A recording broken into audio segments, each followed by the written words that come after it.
Hello everyone, दोस्तों मैं अरुण शर्मा। आप देख रहे हैं द सोच। दोस्तों वीडियो में बात करने वाले हैं महाराष्ट्र में उद्धव ठाकरे की करारी हार के बारे में कि जो उद्धव ठाकरे की महाराष्ट्र में करारी हार हुई है, पर वो इस हार को मानने को तैयार नहीं है।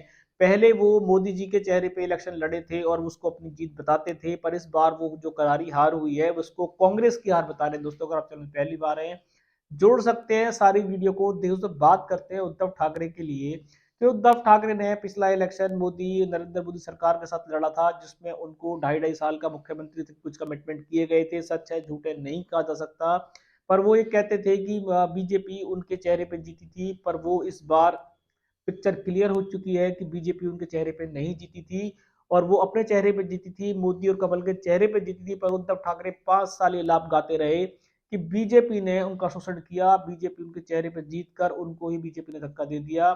पर समय आज इस बात की गवाही दे रहा है कि नरेंद्र मोदी सरकार को ना तो अजित पवार की जरूरत पड़ी, ना सिंध सरकार की जरूरत पड़ी। उन दोनों दलों से ज्यादा सीट लेके आ गए और इंडिया पार्टी और उद्धव ठाकरे का थोड़ा साफ करके रख दिया। अब उद्धव ठाकरे का कहना है कि उन्होंने फिर गलती कर दी है, उनको कांग्रेस को साथ में नहीं लड़ना चाहिए था, कांग्रेस के साथ उनकी हार हुई है, कांग्रेस ने उनसे ज्यादा सीटें ले ली।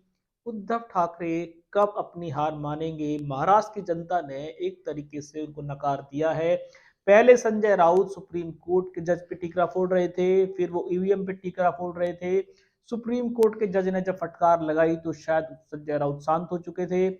ईवीएम की तरफ से चुनाव आयोग ने उनको झाड़ लगा दी तो शांत हो चुके हैं।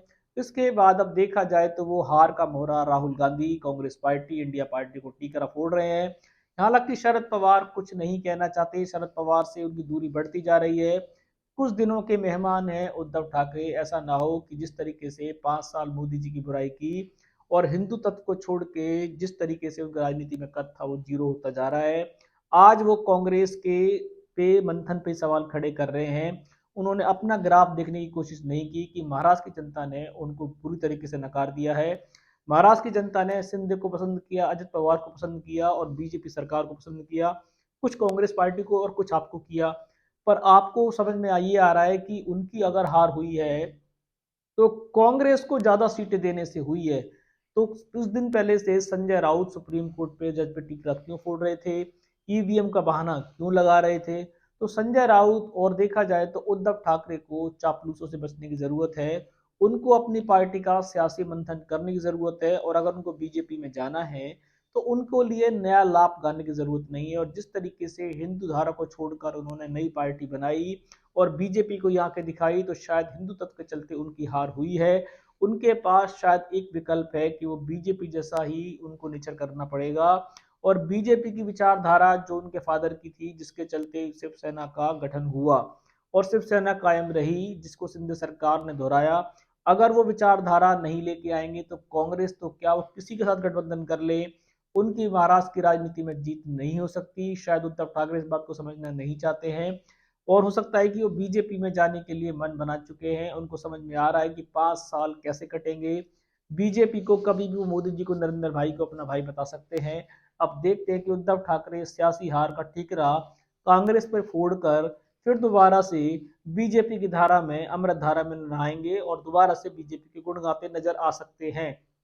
इसकी पुष्टि तो नहीं की जा सकती, पर जिस तरीके से वो इंडिया गठबंधन को तोड़ने के कगार पे हैं, शरद पवार पे, राहुल गांधी पे, अन्य पे टीकरे फोड़े जा रहे हैं, तो उसका मतलब उनका अब दाल ज्यादा दिन नहीं गलेगी और ये उनका अंतिम सफर इसी पार्टी के साथ होगा। उसके बाद वो अपनी पार्टी अकेले चलाएंगे या वो बीजेपी की धारा में बह जाएंगे। दोस्तों इस रुझान पे सटीक विश्लेषण लेके आएंगे। अगर आप चैनल पहली बार हैं, जुड़ सकते हैं आगामी सभी वीडियो को। तो मैं अरुण शर्मा मिलूंगा नई सोच के साथ। अपना ध्यान रखें।